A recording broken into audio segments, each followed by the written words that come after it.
y'all. My name is Jasmine Jones. I'm a licensed clinical social worker, and you are watching Black Girl Therapists in the Wild. And this is a little series I like to call Therapist Tips and Reviews. Today we are reviewing Lovecraft Country Episode 3, Season 1, Episode 3, Holy Ghost. And we are sipping on kombucha because I had to take antibiotics because one of my incisions got slightly infected, and so I can't drink with antibiotics. So we're drinking probiotics because antibiotics have certain side effects. So if you know, you know. Anyways, we start off this episode with Letty sitting in a church.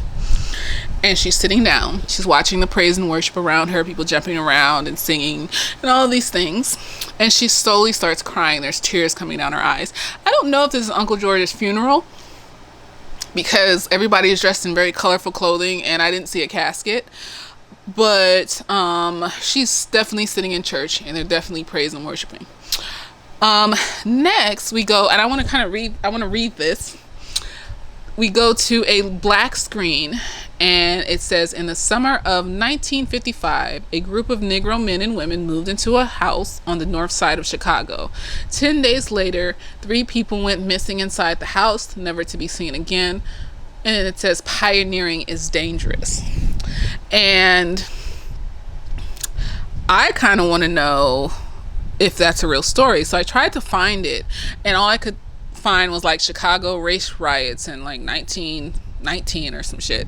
So if you guys can find the story about that, or if it's like a real story, like comment the link below. I would love to see if that's a real story, because they have a lot of things in here that are like people in the background doing a narrative of like poems and shit like that. That's what was going on when Letty was crying in the church and stuff. So I'm kind of curious. And then we go to Letty walking down the street with her sister. She's going towards this new house that she bought. So she bought a new house on the north side of Chicago. She's going to turn it into a boarding house for Negroes. And she wants her sister to move in because her sister has always given her money. And, you know, she wants to return the favor by giving her a place to live. Her sister's still focused on getting hired at this store in the mall that won't hire her because she's black. Like, she wants to change her resume. She wants to change her outfit. She wants to change everything about herself to get hired at this place, but she can't change the fact that she's black. So that's the thing. That's the reason why they won't hire her. So Letty's like, well, while you're doing that, trying to get hired at this place, I'm gonna give you a place to live. So her sister's nervous though too, because it's in a white neighborhood and they kill people for being in their neighborhoods because they're, you know, white people that are racist. I called them the white devils, especially when they showed up at the house and was standing outside the house, you know, just looking at them. I was like, here come the monsters. It's like, can't just live your life. You can't buy a house. You can't do nothing. Can't be regular people. Over to Titus's aunt, Hippolyta. I have never heard that name before. Is that a common southern name? Is that Hippolyta? Lita? That is an interesting name. Anyways, she is looking at Uncle George Dracula book, you know, and she's looking at it, and then she opens it and she starts ripping out the pages from it. She's in their bedroom, and she's angry. You know, anger is one of the stages of grief, you know, so I feel like she's in the angry stage. Like, how dare he go off and get killed, you know, because I told him and we were supposed to do this together and blah, blah, blah, blah. A ton of things could be going through her head. She goes out the room. Titus and his cousin D are making breakfast, and I think Titus can sense his aunt doesn't necessarily want him there right now. So he said, his cousin D is so cute. She was like, let's go to the junkyard and get scraps to build a robot. She's looking at this little magazine. So she's just like a blurred. She's like a whole blurred. And it's so cute. And he's like, I can't because I have things to do tonight and I'm going to be leaving for a little while. So I think he can sense Hippolyta's mood. But, you know, he's not directly addressing it. He's just going to step back and, you know, give her some space. So he goes over to his dad's house, Montavious.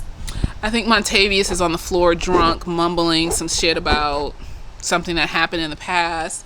And Atticus. Did I call him Titus earlier? Atticus. I don't know why I'm calling him Titus. Atticus is looking at the Count of Monte Cristo book, which is back on the shelf, that had a picture of his mother and him and his dad, and I think his uncle was in the picture too, I'm not sure. And then he goes over and throws water on his dad's face because he's in a drunken stupor. And then he starts recounting something that happened between his dad and his uncle, where they were surrounded by a bunch of racists, and then some stranger came out the woods swinging a bat like Jackie Robinson and scared off the racists, and then disappeared back into the woods. So it's probably some supernatural being. I swear this show is going to be like Supernatural. You guys need to watch Supernatural. It's not necessary that they are defeating monsters too. They're not looking for monsters to defeat, but when they find monsters, they defeat them. So each episode is just going to be a monster, a thing of the week, maybe, but it's still going along a plot. So I thought that until the end, and I realized this is still, but Supernatural goes along a plot. It's just some episodes are like filler episodes, and then other episodes are like the plot. So we'll see. Anyways, where was I? His dad is on the floor, and he gets up like he's soaking wet, and he asks his dad if he could stay because he's run his welcome at Hippolyta's house. His dad's just like, yeah, and he walks around the kitchen, doesn't talk to him for a minute, and then Atticus starts talking about his Uncle George and is worried about his Uncle George and all this other stuff, and he feels like he feels bad because they had to lie to Hippolyta about how Uncle George died, and he feels like he shouldn't have to lie to her. And his dad's like, well, why not? Why wouldn't you lie? So they told her that he got shot by the sheriff. And so Atticus is feeling the type of way about lying. He's like, I didn't want to lie about that. That's not right. And that's that's her husband, and she deserves to know the truth. Uncle's like, no, this is not how it's going to go. You're going to, or his dad's like, no, you're not going to do that. And he gets mad. He jumps up and hits the table and shit. And then Atticus just looks at him, and then he gets up and he leaves. So he's like, fuck this shit, I'm out of here. He's got drinking problems and anger issues, and I don't have time for this. And the thing about his dad is that, like, his dad has been through a lot of trauma. Apparently his dad's dad beat him, been through racial trauma and things like that, and now he had to see his brother die in his arms and shit, hold him while he died. I mean, no wonder he has an alcoholism problem, I'll say, because it's like there's a lot of pain that he's trying to cover up with alcohol, and then either alcohol or with anger, and that happens when you have a lot of trauma and you don't want to deal with it by expressing how you feel around everything that happened to you and learning how to work through it. You cover it up with quick reliefs: anger, alcoholism. Next we go to, I believe it's day 2, we're at Letty's house. She got hella people moving in, a bunch of black people moving into the rooms and shit like that, and Letty's excited and happy. Atticus shows up at her house. He says that he wants to say goodbye before he goes back to Florida. He told his boss that he was only going to be gone for a few days. That was a month ago. Letty is asking him to stay. She's going to give him a room, and he's like, no, because I have to go back to work and all this other shit. He also said something that was interesting, was that it was smart for her to be moving in on a Sunday when all the white folks in the neighborhood was at church. So then they hear this loud honking outside. So they go outside and see 3 cars parked in front of their house, and there are bricks tied to the steering wheels to make that loud honking noise. And so apparently it's the white folks of the neighborhood, the KKK of the neighborhood, trying to get them out. And they're just standing there looking all creepy and scary. And I like how the white onlookers are portrayed. They don't show the people that are peeking out of their windows. They don't show their face. They just show behind them, and they blur them out a little bit. And it's like this creepy ghost-like thing, peeking out at windows at people and stuff like that. Like, they really are portraying racism as the monster here, while the black folks are trying to live their fucking lives. And it's amazing. I love it. So they turn their horns on, their honking and everything, and Atticus decides to stay because, protect Letty, all that good stuff. Next we see signs being put up on neighbors' yards talking about no niggers here. Basically, that's what they said. And it's like, it takes so much energy to hate. Like, you have to park your cars in front of people's houses. You can't drive those cars now because this is the thing we're using to intimidate people. So, and turn the horn on forever. Then we have to go and get hammer and hammer shit into the ground in front of our yard. We're spending so much time looking at the window, so much time preoccupied with other people and not minding our own fucking. It just seems like it takes a lot of energy to hate people, you know? Like, I don't feel like, this is why if somebody does shit to me, I'm just like, you're out of my life. I don't have energy to put into disliking you. I don't have that energy for you. But it's like, so that's why I've been doing that for so long. It's hard for me to conceptualize now, like, where did I get the energy from before, when now I just don't give a shit. If I don't like you, I don't like you. So yeah, they're doing all this extra shit to get them out of the neighborhood. We scoot over to Letty. She is sleeping in her room. It's hot as fuck in there. She's sweating. And we see this black hand pulling the sheet off of her. And, you know, she like she grabs the sheet and rolls over, and she's still asleep. And then we see on the monsters in this motherfucker is scary. And they weren't even monsters. They were innocent people that were, you know, we'll get to that. But it's this ghost. And it's this ghost of this woman, and her whole mouth messed up, and you could tell some shit happened to her, and she's just peeking over the side of the bed looking at Letty.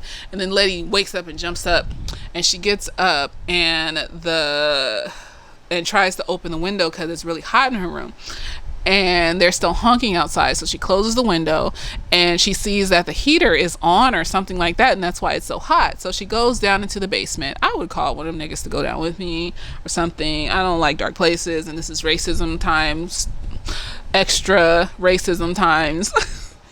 But she goes in, she's brave. She goes down there by herself, fixes the water heater. The valve for the water heater came off.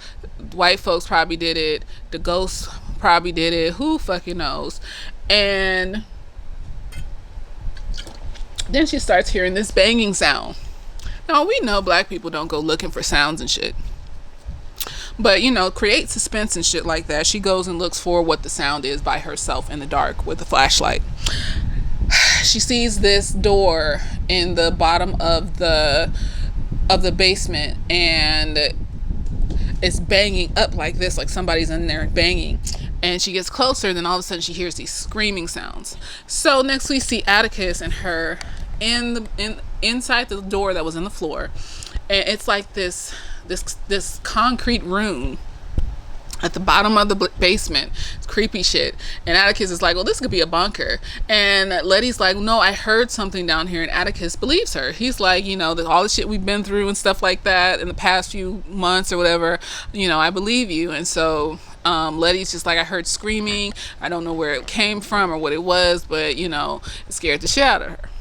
Now it's day 8, and Letty is having a party at her house for a housewarming party, and she is doing a damn thing. She said, fuck them horns, fuck these racist motherfuckers, I'm having a housewarming party. And she's being a hostess, she's doing all the things, it's beautiful, it's wonderful. And she's walking around and she's talking to folks, and they're talking about Martin Luther King and how he was dating a white woman. And apparently he was dating a white woman. I forgot, I think her name. I'll probably put it to the side just so that I can see. Like, he was dating a white woman. Then a year later, they said that they made him date a black woman. I wonder if that might help explain some of the reasons why he was cheating on Coretta. Maybe he didn't love Coretta like that. You know, according to what I read online, like, him and that white woman was in love and shit. He met her at seminary school and all this other shit. Maybe he didn't love Coretta like that, and the movement made him, as the face of the movement, he was supposed to marry her and shit. Who knows? He cheated on her a lot though. Like, the FBI was recording him fucking around on her. It's like, that's horrible though. It's like, I don't care what the face of anything looks like. You're not gonna make me do shit I don't want to do. So apparently I don't need to be the face of shit if you're gonna try to make me do shit I don't want to do. But, you know, not everybody's like that. I don't give a fuck. And so Letty's all like, well, do you have to, you know, if you're with a white person, does that mean that that you're not for black people? And then she laughs and walks off. I don't know. I'm on the fence about it. I feel like I don't know. It depends on the person. I'll say that. It depends on the person. and their intentions of marrying outside of their race. Is it real love? Is it true love? Is it something that transcends societal wants and needs, or is it based off of infatuation and what society says is the best? Depends on person's intentions, I think. So she's walking around and everything, and then Atticus walks in, and he's in his army uniform. Oh wait, no. Then we go to D. I think she's in the basement or something, and they're playing on a Ouija board, and with her little friends. Hey you guys, so this is Editing Jasmine. I'm currently editing the 2 videos I filmed today, P-Valley and Lovecraft Country. But I was reading some articles on Lovecraft Country, and apparently during the seance scene where Dee is in the little room doing the Ouija board, like pretending like black people do that when we don't. Not just willy-nilly like that. Like, if that's your religion and it's part of, you know, contacting the spirits or some shit, no. Anyways, apparently, and I'll put his picture to the side, the little boy in there that was asking about his trip was supposed to represent Emmett Till, and that is why the Ouija board, when he asked is he gonna have a good time on his trip, it went straight to no. Like, it just went no. And I was just like, I was reading the articles and I was like, he has the same tie as him and everything. And I'm just like, this is so sad. They just be slipping shit in here, like the shit about Martin Luther King and the different poems that are being read. Crap, what's the name? There's poems being read by important, famous black people. I'll probably put their names somewhere right here. I just feel like this is an amazing show, and I've been catching stuff, but I feel like sometimes I don't necessarily know what it's called or what the name of it is. So when I do my reviews, I'm just like, oh, that was interesting, but what was it called again? So like in the first episode where they recreated the famous black pictures and stuff like that, when the people were standing in line for work, or the mother and daughter that were coming out of the movie theater dressed in white. And I think when they were getting in the car from the store in the first episode, and the lady holding the white flowers, I think that was a picture. I tried to look that up, but I couldn't find it. But yeah, so the little boy that asked about his trip was Emmett Till. This makes me sad just to think about that. Shit's bothering me. But yeah, I wanted to add that piece so that you guys could like have something to think about. Look for the Easter eggs, I guess, of black tragedy and, you know, triumphs too. Black triumphs and tragedy. And she's like, they're trying to, you know, see what spirit. Black people don't do this, so I don't know why they out here acting like black people just be out here trying to talk to ghosts and go find the scary sounds. But whatever, you gotta figure out a way to get us in contact with the monsters so that it can be suspenseful and entertaining or whatever. I guess I ain't looking for shit. I ain't talking to demons. I already know. Everybody I know knows we don't do this shit. So anyways, they're on the Ouija board, her and little friends, and the little boy asks, who are we talking to? And the Ouija board spells out George. That's Dee's dad. So she runs out of the basement, and her mom, Hippolyta's looking for her. Editing Jasmine here in all my face mask glory. Yes, so apparently during the housewarming party, Hippolyta, I'm sorry if I mispronounce her name, is in the kitchen with Letty, and she's just talking about some of the things that whatchamacallit, Atticus does that remind her of George.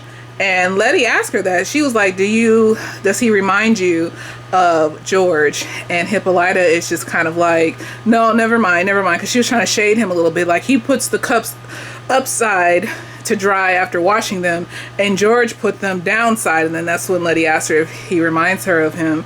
So, you know, on reading articles about the show and what people are assuming, it just flew over my head. But apparently she's starting to suspect that Atticus is George's son, and that's why she was kind of distant from him and shading him and things like that.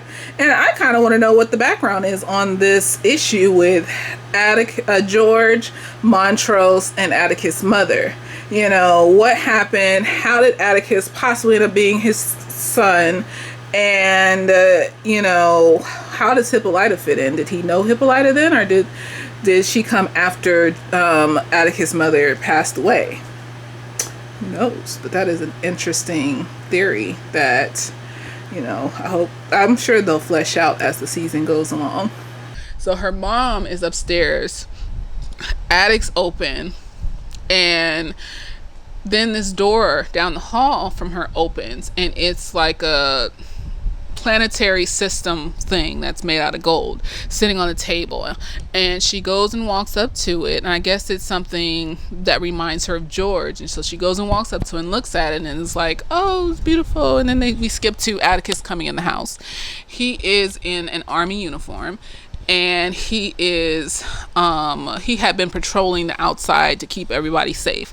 So he comes in and he sees Letty dancing with this guy. So there has been some flirtatiousness going on between him and her, but he's been pulling back. I think it has something to do with that Korean lady, but we don't know the story behind that yet, so let's wait and see. But he sees her dancing with this guy, and you can tell by his face he feels some type of way. So he's standing there looking at her, and the guy from the bar earlier when he was looking for his dad, the one that he didn't really want to talk to, comes up and asks him, is Letty seeing anybody? And he's like, just looks at him, he says, I don't know. And he's like, well, you're staying here rent free, so I don't want to step on your toes. And he just looks at him, and then he's like, oh, okay. And he backs off and walks away. Letty sees him staring at her, and then she does the extra hard dancing on the dude, and then keeps staring at him and shit. I know, girl, I know. Then we see Letty in the bathroom.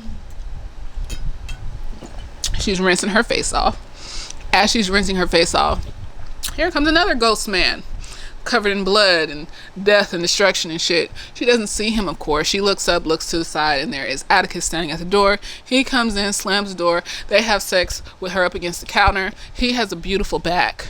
I love nice backs, just like George Clooney's back in Solaris. He had a nice back too. Yep. They have sex on the counter, and she starts to bleed. She says it's her period that started.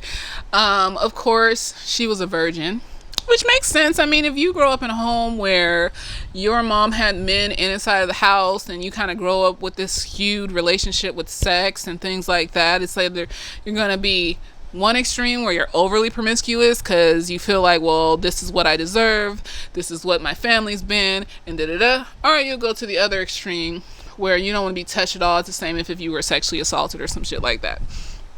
So she grew up in a house with this weird relationship with sex, and that might have influenced her to stay virginal and not let niggas touch on her because she's seen so many bad examples of men in her life. And so it's interesting. She's very flighty, but that just lets you know that just because somebody has a flirty personality and likes to talk to people doesn't mean they go around fucking everybody. How about you not judge a book by its cover, people? Yeah. So then we go back outside, and there's a cross burning on Letty's front lawn, and we see one little white boys running away. So Letty, the bad bitch, Journey Smollett is playing it in this movie, but it's like I'm watching her facial. It's the same Journey Smollett from East Bayou. Like, she always could act. I mean, people are like applauding her, which she deserves, but she could always act. Like, y'all didn't see East Bayou? What other movie was she in? Like, wasn't there another movie like Pollyanna? It was something like Pollyanna, but it wasn't. I don't know. But she always could act. Like, she doing the same face, like that face that she make when she mad or some shit. Like, that's what she always do. Like, she been acting like that. Like, she could always act. Like, it's not a surprise to me. It's just like, oh, she can still act. That's awesome. So she's a bad bitch. She gets a bat and runs outside, and then the niggas grab like rifles and shit and follow her, and then she start breaking the car windows with the horn honking. And then she breaks the brick off the steering wheels. And then her sister Ruby is a bad bitch. She already in the car as soon as Letty come out. She have Letty and the guys put the gun and the bat in the trunk, and then she drives off as the police are coming up the street. So they arrest Letty, and they got her in the back of the van, and the cop is like, oh, well, we've gotten complaints from the neighbors, and she's like, well, I've sent 21 complaints in myself, and they're like, well, we didn't get no complaints, so racism. And then this scene has added to my repertoire of what to do in dangerous situations. The cop grabs the strap. Now I know that if the cop is grabbing the strap, you grab the strap too. But she didn't, because she didn't know what the fuck he was doing. So he grabbed the strap and they swerves the car, and he's asking her about the house she moved into.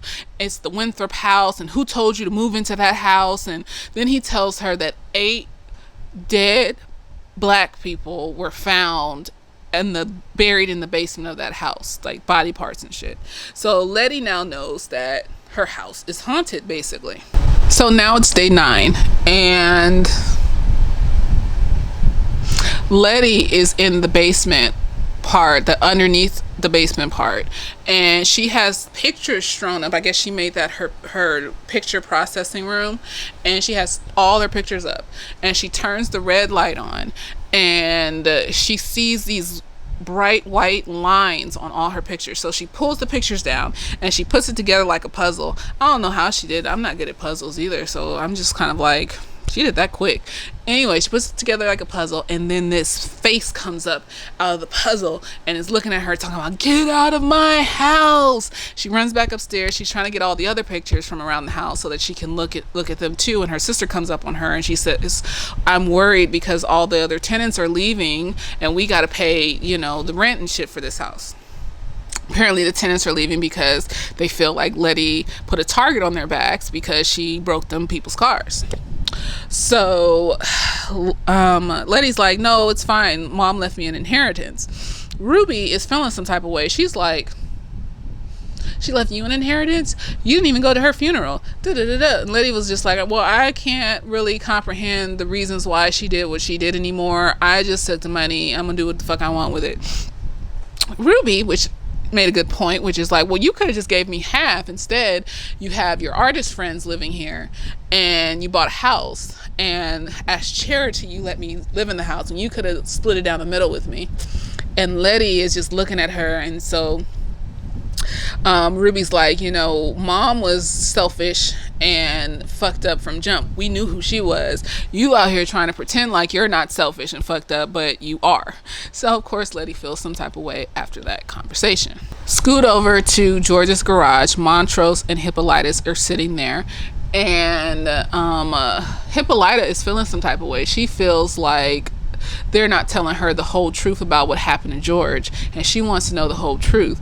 And Montrose is just like, you can't handle the truth, basically. I don't know what to tell you.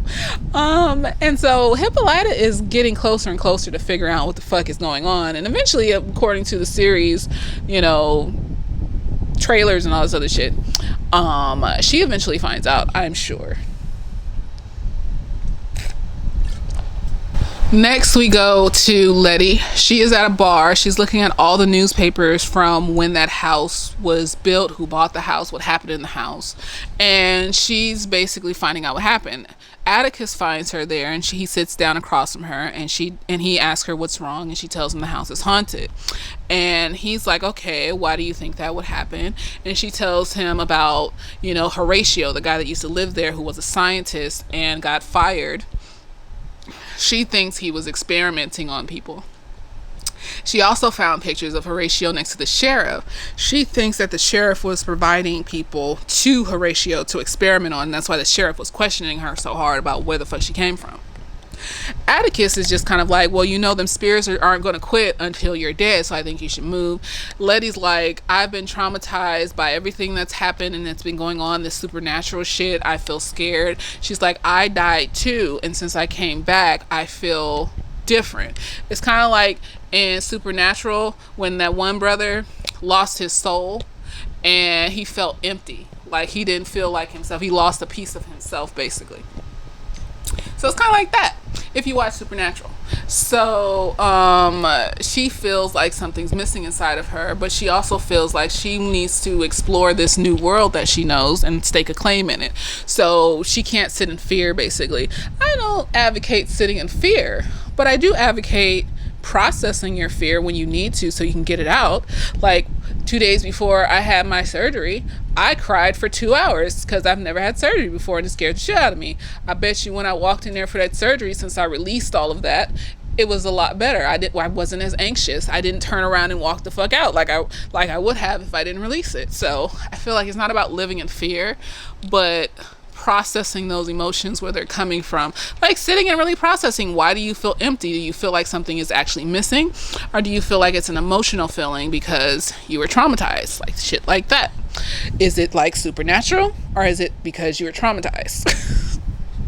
So they get a voodoo lady to come to the house with a goat, slits the goat's neck, puts some mark on their forehead.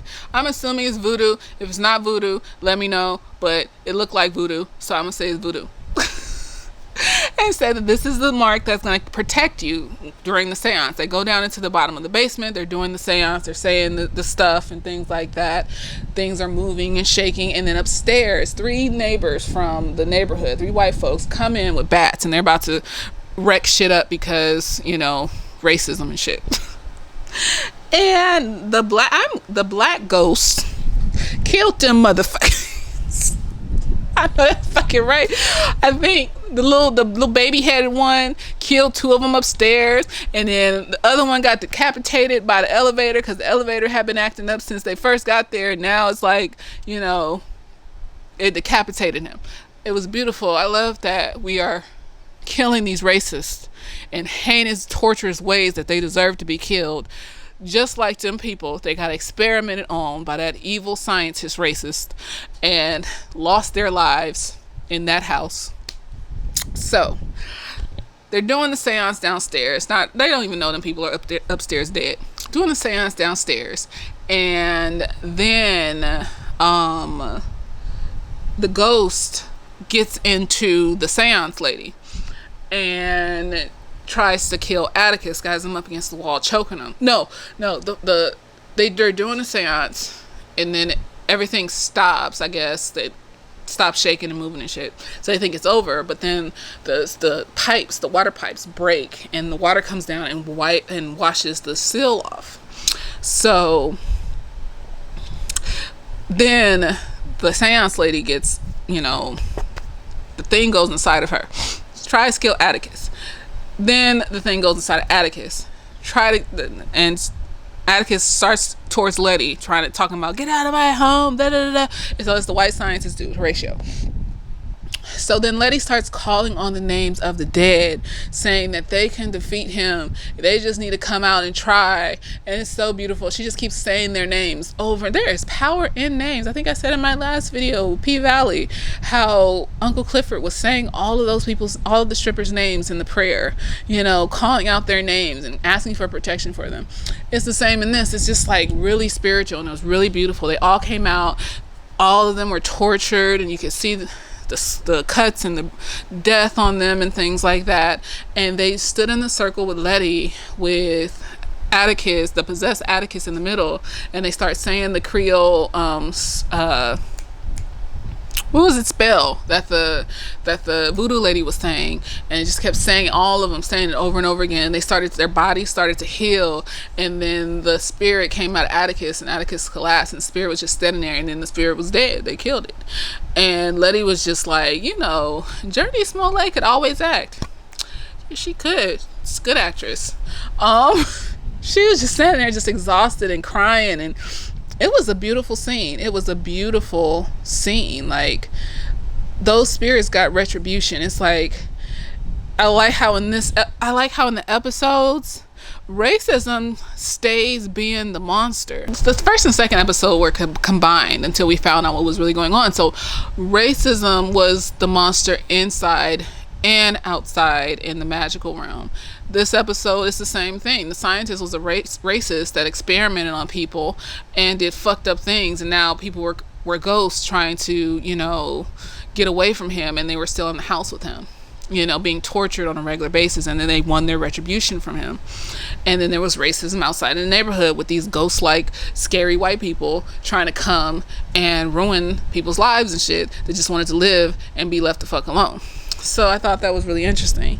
Next we go to Letty. She's in her full get up makeup. Everything is better now. She's being interviewed by this black woman. The house is set up and looking even nicer than it did before. And she's interviewing her about, having a black boarding house in a white neighborhood. They get in the elevator and she's asking about the missing white neighbors. And Letty's like, I didn't even know anybody was missing. I know that's fucking right, girl. They get off the elevator. The elevator keeps going down by itself. And we go past this wall with like these symbols on it that are lit up. Then we get down to the bottom, and then there are the 3 white men that got murdered by the ghost because they're trash. And then we go down this long dirt hallway, rock, dirt, whatever, and we see a bunch of skeletons. So either I think Horatio killed more people than just 8 people is what I'm getting here. And then we go to the town, and here comes the silver Bentley pulling up to this little office building. And Atticus sees it, and he goes inside, and there's Catherine. And Atticus is about to shoot Catherine. He's done with this bitch. And she's like, no. And she like has the power to stop him from shooting her or whatever the fuck. So she's trying to tell him about the history of the stuff. So apparently she sent the money to Letty, not her mother. And that she purposely wanted Letty to buy that house because Horatio, the former owner, was a part of their little witch coven or whatever the fuck. And he got kicked out because he stole the book of names or whatever, the spell book, or he stole pages from it that allows them to have more spells. She's talking about people in the coven are lucky if they get 1 spell. Like her dad had the spell of being indestructible because he thought it would make him live forever, but he had to take the spell down in order to open the gates of Eden. And so that's why he ended up dying. So she's telling him that they don't know. Titus had the whole book. He had a copy of the whole book, but he had it somewhere in a booby trap type situation where they couldn't get to it. So they want Titus. Okay, that's where I got Titus from. Titus is the guy that started this shit. So it's still a part of the same plot. It's just like there's these outside things that happen too. So because we didn't expect the ghost to be there and shit like that, and him torturing people and all this stuff. So she wants Atticus to find them pages in that book, and that's why she set it up so that she could buy the house. So now that was the end of it. And in the preview for the next episode, it's like a race for them to find the pages so that they can have more spells and shit like that. She kind of wants to know what the true, I guess it has something to do with Adam, from Adam and Eve and shit. And she wants to know what the true is when it comes to Adam. And so it's like a race for them to find the spells. So I feel like that's interesting, and we'll see what happens next. But I find it interesting how Letty is dealing with her trauma and her feelings of emptiness. So do you think her feelings of emptiness, whoever watched Supernatural, when the dude lost his soul and is walking around like a damn sociopath, not feeling emotions and shit, like, you think it's something like that? Or do you think that she feels empty because of her trauma? I don't know. I'm on the fence. I got to see more stuff. And then Montrose is basically not telling Hippolyta shit. I think Hippolyta's going to keep looking. She wants to know what happened to her husband. She loved her husband, and she thinks they're lying to her. I feel like Dee, the little girl, is sad that her dad's gone, but she's trying to hide it. Atticus got some secrets. I want to know what happened in Korea. Who was that white girl, or who was that Korean girl that keeps popping up in his imagination and calling on the phone and all sorts of shit. Yeah. So let's see what happens. What do you think Adam's plan is, or whatever, in his book that he wrote with the spells and shit? I'm curious. So I hope you enjoyed this review. I'd love to hear your comments down below, and later days.